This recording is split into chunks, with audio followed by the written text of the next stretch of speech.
औद्योगिक क्षेत्रांना 70% एलपीजी पुरवठा होणार। रेस्टॉरंट नंतर मोठ्या उद्योगांना 20% अतिरिक्त पुरवठा। पेट्रोलियम मंत्रालयाकडून पत्र जारी।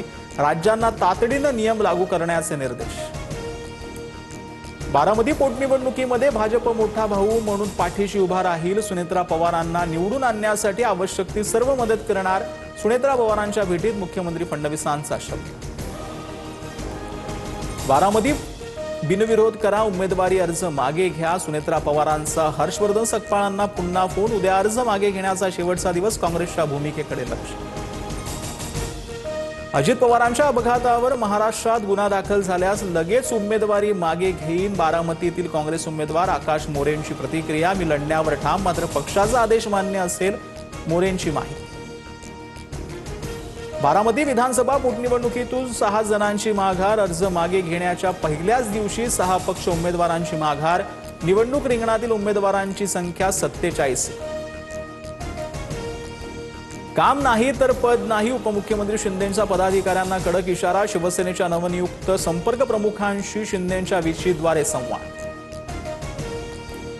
भोंदू अशोक खरातला दुसऱ्या गुन्ह्यात 14 दिवसांची न्यायालयीन कोठडी, तर तिसऱ्या गुन्ह्यात खरातचा ताबा मिळावा म्हणून एसआयटीचा अर्ज। भोंदू अशोक खरातचा स्पेशल सर्व्हिस पॅटर्न चर्चेत। बोगस इन्कम टॅक्स अधिकारी पाठवून खरात भक्तांनाच लुटायचा, सूत्रांची माहिती। भोंदू खरात विरोधात तक्रारीचा ओघ वाढला। शरीर शांतीच्या नावाखाली 11 महिलांचं लैंगिक शोषण केल्याचा गंभीर आरोप, तर ब्लॅकमेलिंग प्रकरणामध्ये श्रीरामपूरमध्ये नवा गुन्हा दाखल। खरात विरोधात पीडित महिलांच्या तक्रारीची संख्या 19। नांदेड तिहेरी हत्याकांड प्रकरणामध्ये 2 पोलिसांचं निलंबन। सदा गँगच्या मोहरक्याकडून पोलिसांसमोरच एकाची हत्या। पोलिसांनी बघ्याची भूमिका घेतल्यानं निलंबनाची कारवाई। पुण्याच्या हडपसरमध्ये 75 वर्षीय आजोबांना 12 कोटी 31 लाखांचा गंडा। शेअर बाजारातून 11 दिवसात 54 कोटी मिळवून देण्याचा आमिष देत फसवणूक। सायबर पोलिसात गुन्हा दाखल।